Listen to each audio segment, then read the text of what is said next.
There's something about vintage anime that is difficult to put into words. The colors, the motion, the aesthetics, the vibes, all encapsulated within a 4:3 ratio that makes us focus only on what's in front of us, like memories of a distant past where we don't quite remember the exact details of where we were or what we were doing, but do remember how it made us feel, and makes us reminisce over a bygone era where things were much simpler. Anime like this is rare, so much so that when I do find stuff like this, it makes me fill up with fuzz and excitement, invigorating a feeling of warmth and comfort. And with that lovely introduction, today I bring you a piece of art that is the literal opposite of what I just mentioned.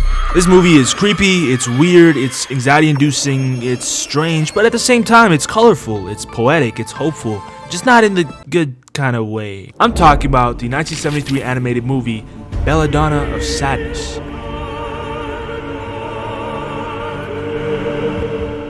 Jean and Jean are two lovebirds madly infatuated with one another. Their love is so strong that it could end any war, clear up any famine, and solve any conquests. By the way, these are French names and are kind of similar to one another, and so for the purpose of this video, instead of Jean, I'm going to call him LeBron. Soon enough, LeBron and Jean go through the holy rituals and finally engage in the one thing that can solidify their beautiful, raw love for each other: marriage. They cannot be happier. All they see is a future where they'll buy a beautiful home, have some kids, maybe a dog, grow old together, and all in all experience a future of companionship filled with beautiful love and romance. However, that dream is soon to shatter. For one of the rituals they have to complete before they get married officially is to pay a sum to the highest authority of their land, the holy nobles. LeBron is broke because he hasn't made the NBA yet, and so he cannot meet their demands and begs the holy nobles to give him some time, as not only him but the entire village from where they're from live paycheck to paycheck. Sadly, however, what comes next is あの男を愛しているのだね。はい、奥方様。そしてお前も。はい。皆の者、このごちそう殿が賞味なされた後、揃うてたっぷりと味わうがよい。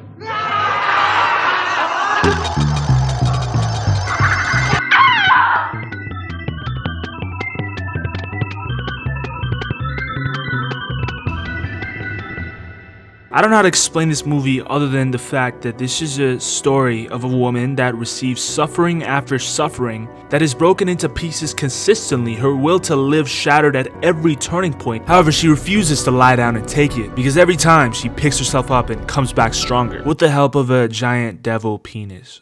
Slay Queen, that's my feminist. This movie was animated by Mushi Productions, one of the OGs, the same people behind Astro Boy, and was spearheaded by director Eiichi Yamamoto. This movie is incredibly schizophrenic and chaotic and tackles literally the biggest taboo that mankind has to offer in sexual assault, yet it has this subtle undertone that makes it not fully irredeemable and full of hope and optimism. There's an assault scene in this, and usually stuff like this is very bad and disgusting, but the one that transpired in this movie is something completely unique from what I've seen portrayed in media, because the focus of the scene is not in the act itself, but rather the visual portrayal of the psychological trauma that was going through the protagonist Jean's head during it. Nowhere have I seen abuse be represented in such a unique and artistic way, and there's a lot of subtle commentary about the nature of such brutality sprinkled in. Like for example, when Jean finally returns to LeBron, just a few tiny writing choices make a drastic impact on the audience's perception and makes them question what they saw and what they would do if they were in that situation. Because upon returning to her lover boy and kind and caring husband, he tries to choke her to death. Although different people perceive this scene in different ways,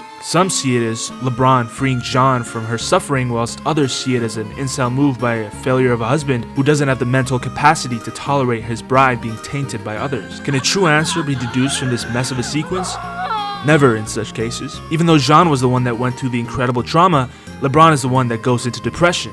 However, the story's controversy really kicks off when we're introduced to the devil, who is in the shape of a penis that forms out of the cry for help and the longing for power that Jean's psyche screams out in the aftermath of her unfortunate incident. There's literally no subtlety in the symbolism here. The devil's literally a penis, which I have a problem with, but I'll continue. And you know how it works with devils. You make a deal, you get something, you make a bigger deal, you get something bigger. In Jean's case, it was a dick, because every time she fumbled her path and summoned the devil, the motherfucker got bigger every time. It couldn't have been a flower, for God's sakes. Like, why does it have to be a penis? That's like so incredibly distasteful in the context of the movie. Through her newfound power, she establishes a successful silk business and now lives a privileged life along with her now bum husband, who for some reason she still clearly loves, even though all he does is drink the day away. Eventually, they get so rich that they become the only ones in the village that are able to meet the tax demands of the nobility, but then something set them back and she makes another deal with the devil, which finally turns her into the richest moneylender in all the land. This makes her enamored by the whole village, but the subject of jealousy by the queen. So much so that the queen declares her a witch that needs to be hunted and burned alive. When soldiers come to arrest Jean, LeBron literally locks the door on her. And so she's forced to flee into a nearby forest. What the fuck, LeBron? LeBron actually does nothing in this whole movie other than grief Jean. Okay, I kind of regret calling him LeBron now because the actual LeBron would never do that.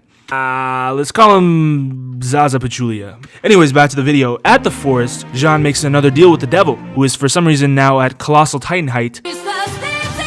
This time giving up her soul completely, granting her literal superpowers and the best sex of her life. I don't know about that, but there's a lot of pretty colors and hallucinations in the scene, so take that for what you will. When she finally returns to the village with her newfound superpowers, she finds out that everyone there has been infected with the bubonic plague. So obviously, she uses her powers to create a cure for the disease, and everyone in the village starts fucking with her now because she's cool. Even the nobility fucks with her now, as they say that they'll give her, in exchange for her sharing the cure for the plague, the right to be the second highest noble and 100 acres of land. But she refuses, saying she wants everything. 全てを この世の一切を Which makes them piss off as fuck, and they put her on a cross and burn her, accusing her of being a devil bitch.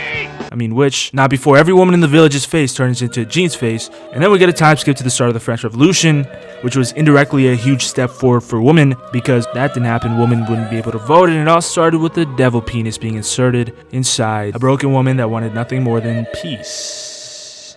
You know, I don't know how to feel about this one. On one hand, this movie is incredibly beautiful. The watercolors, the character design, LeBron is literally John Lennon without glasses. Jean literally looks like Sharon Tate. This is all very 70s, very independent film. Not for everyone, but for the people that it is for, they'll really love it.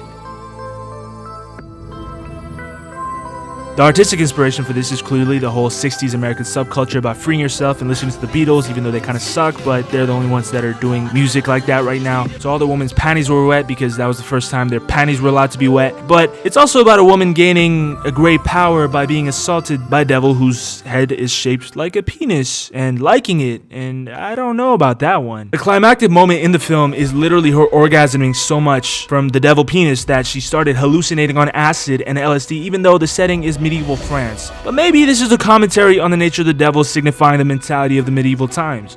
A woman running a successful business? She must have made some sort of deal with the devil. A woman becoming a moneylender? She must have made some sort of deal with the devil. A woman in STEM? Fucking witch, she must have done some sort of deal with the devil. A woman figuring out medicine? This fucking bitch, she must have done some sort of deal with the devil. The devil penis might represent the fact that a woman in this era cannot escape retarded men, because that's what happened during that era. Everyone was retarded. God forbid if a woman did something extraordinary during this era. No way. No, she's a fucking witch. She needs to be burned alive. The average medieval brain, even the average male brain right now, cannot comprehend the fact that a woman can do something nice. And that's what leads most of the retarded discussion we have today. But does that make this piece feminist, you might ask? Well, I think it's hard to justify a devil penis being used as a liberation device for a broken woman, but in the context of medieval way of life and what came after in the French Revolution, which slowly started a chain of revolutions for women, disabled people, colored people, all the way to the culture we have now where dirty-legged, green-haired feminists are walking around and protesting. Maybe? I don't know. Depends on the person, I guess. What I do know is that I think this is a step in the right direction. I really think it is. I think movies like this are needed to understand the thought process of a certain period of time, the thought process of a certain group. The guy that made this movie probably thought he was a fucking genius and said this is going to revolutionize how we think about feminism and women, and that audacity is what created this movie and all the other fucked up movies that we see that on the surface act as a one-way ticket to hell for the people that made this, but deep down you can kind of infer a meaning out of them. However fucked up or inappropriate the message may be. But at least they try. Stuff like this is never for everyone. It's not gonna pass a PR checklist or an HR complaint, but it's honest. It's brutal. Most of the time it's wrong, and it's disgusting depending on who you ask. But if you get rid of stuff like this, or the passage of time inevitably forgets this, then what was the point of all the ground we covered in the first place?